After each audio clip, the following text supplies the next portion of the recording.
टिकुली सटले बानी ओही रे टिकुलिया पतीन जना के रखले बानी अब पुलिस दरोगा हवलदार टिकुली सटले एगो उत्तर प्रदेश के बड़ी सुंदर गायक बलिया जिला के गोपाल राय जी हैं वहाँ के गीत एगो गौले रहनी कि सैया छुट्टी लेके आवत बालन घाला आज टेलीफोन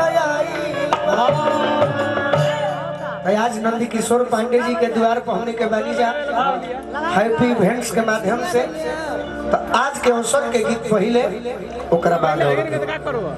दुल्हे राजा खाती कहल जाए कि जोड़ी बनल रहो दुल्हा दुल्ही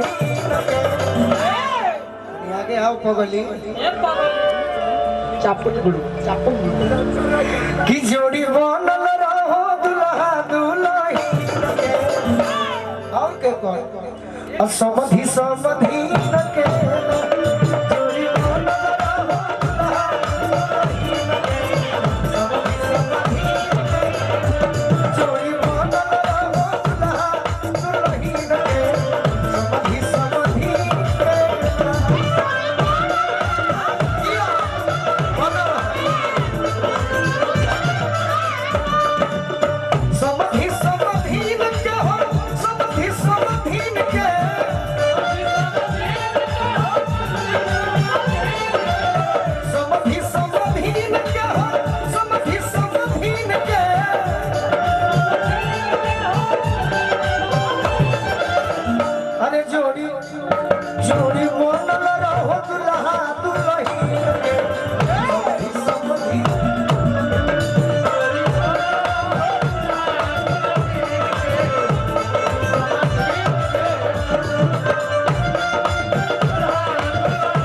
खुशी हो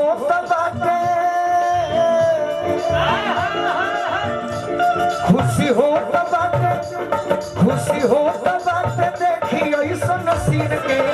दुल्हा दुल्ही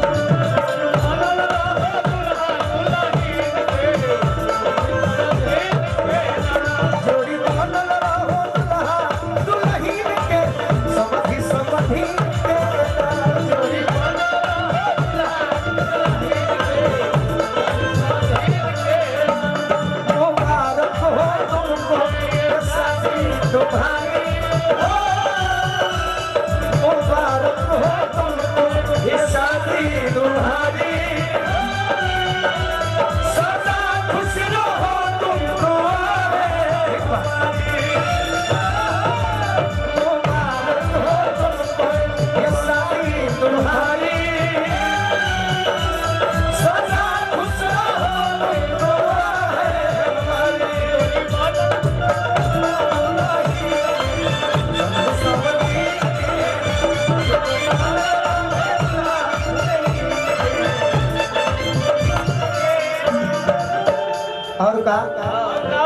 आज के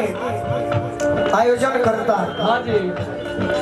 हमारे अभिभावक श्री नंद किशोर पांडे जी के तरफ से सही बात सब कलाकार के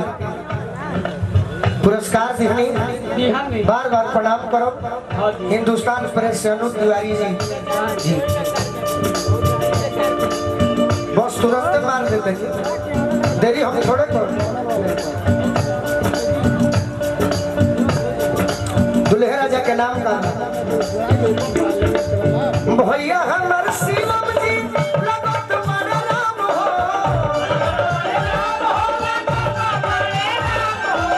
भैया हमर शिवम जी लगो तुम्हारा नाम हो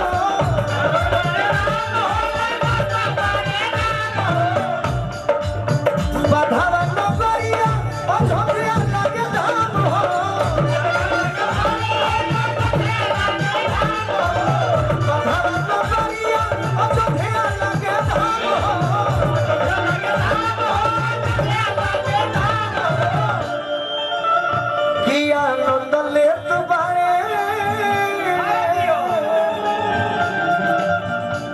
आनंद लेत बारे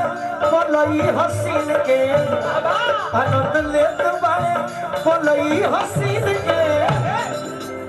दुल्हा दुल्हीन के